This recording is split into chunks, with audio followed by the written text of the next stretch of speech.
Bill हम बहिष्कार करेंगे, उसको नहीं भरेंगे क्योंकि ये नाजायज है, गलत ढंग से वसूला जा रहा है। तो कई तरह के लोगों ने कई तरह से अपना समर्थन दिया है। 10.5 लाख लोगों ने, अगर उनके परिवार को मिला लें तो करीब करीब 30 से लेकर 35 लाख लोगों का इस आंदोलन से जुड़ा हुआ है। आज के भाषण में अरविंद ने ये कहा कि शीला दीक्षित को कितने वोट मिले थे, और अगर ये आंकड़ा जो आप लोगों को मिला है समर्थन पत्र, उनके लिए चिंता होनी चाहिए, चिंता का विषय। नहीं, मुझे ये लगता है क्या तुलना थी, मैं समझने की नहीं, ये सिर्फ इसलिए कहा गया कि आप लोकतंत्र में जनता का समर्थन लेके सरकार बनाते हैं, सरकारों में आते हैं।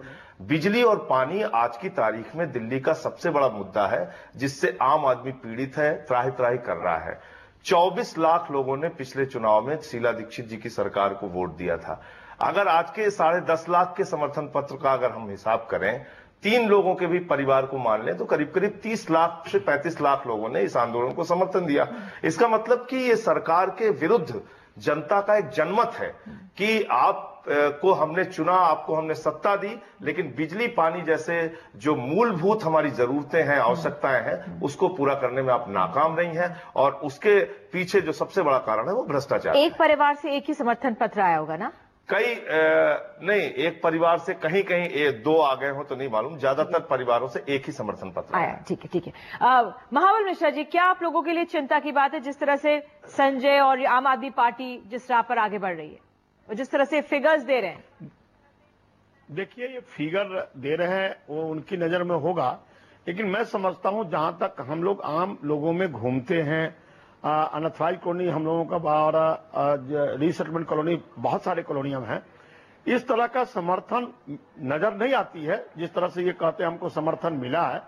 और जहां तक ये अराजकता फैलाने की बात आ रही है, जो कानून को अपने हाथ में लेने की बात है, वो नागरिक है जिनको कानून की समझ नहीं है, उनसे सिर्फ साइन करा के लाते, उनको समझाते नहीं है। तो मेरा मतलब ये है जो पढ़े लिखे लोग हैं उनकी सहमति ले, जिससे कि कानून अपने हाथ में ले। कानून हाथ में लेने की बात कर रही है, उस पर केस बनेगा, वो जेल जाएगा, या वो कोर्ट का चक्कर काटेगा, या उसकी बिजली नहीं एग्जामिनेशन, अभी बच्चे का एग्जामिनेशन नहीं देगा। तो आखिर ये बिजली नहीं देने की बात, ये सरकार पर दबाव डाले जो बिजली का रेट ठीक करो, काम कम ठीक करो, वो तो अलग बात है। लेकिन बिजली कटवा करके और उसको बिजली को जोड़ने की बात कर रहा, तो केस बनेगा, कोर्ट में कौन जाएगा? क्या आम आदमी की पार्टी जाएगा तो आदमी जाएगा, तो कोर्ट के चक्कर लगाएगा। बच्चे नहीं पढ़ेंगे, उसको बिजली कटेगा, बच्चे नहीं पढ़ेंगे, स्कूल में जाएगा, वो फेल होगा, तो इसका जिम्मेदार कौन होगा? जेल आम आदमी पार्टी लोगों को बरगला रहा है। देखिए, बरगला जा रहा है। जेल और कोर्ट की जो बात है वो चिंता की बात है। मैं इनकी बात से सहमत हूं। जेल किसको जाना चाहिए?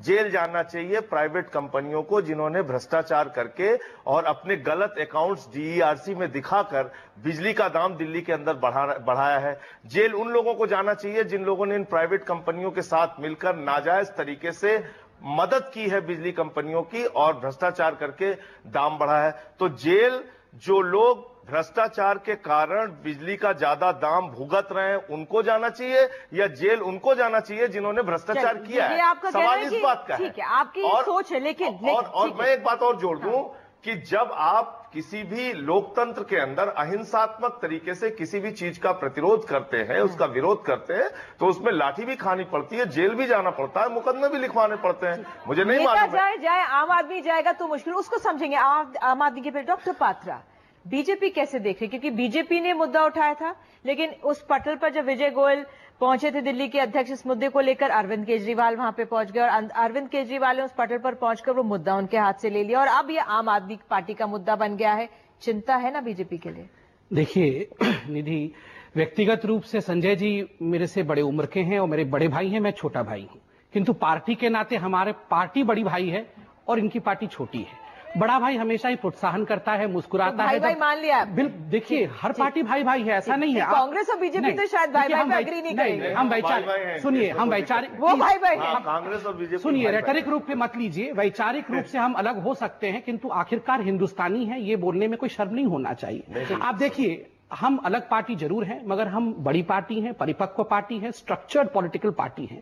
इन छोटे विषयों से डरने की कोई आवश्यकता नहीं है। मैं बता दूं, आज अरविंद केजरीवाल जी ने अनशन किया हुआ है, कल तोड़ेंगे शायद, जहां तक मुझे खबर है। हमारी पार्टी का जो बुनियाद है वो श्यामा प्रसाद मुखर्जी जी के लाश पर बिछी है। आप देखिए, उन्होंने कश्मीर के लिए अपना बलिदान दिया, जान दे दिया उन्होंने, उस पर बीजेपी खड़ी है आज, उस बलिदान पे।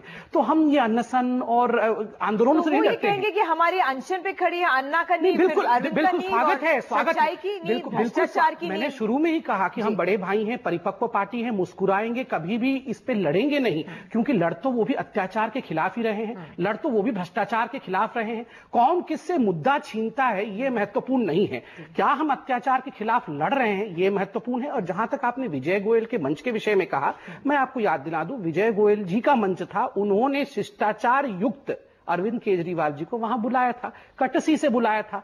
अरविंद केजरीवाल जी ने वो भाषण रखा अपना। यहां होता है बड़प्पन, यहां होता है बड़ा पार्टी का एक परिपक्वता जो हमने दिखाया है। और अंत में मैं बहुत, देखिए अनशन का जो राजनीति चल रहा है, हमें कुछ लोगों को सलाम करना होगा।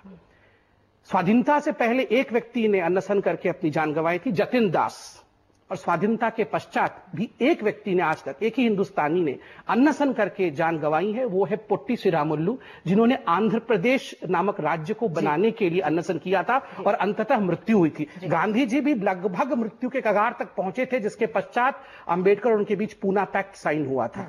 देखिए आजकल अनशन को जिस प्रकार से हम यूज कर रहे हैं, मुझे लगता है इसमें बहुत चेंजेस की आवश्यकता है। बहुत चेंजेस की आवश्यकता है सर। अभी तो उत्तराखंड में भी एक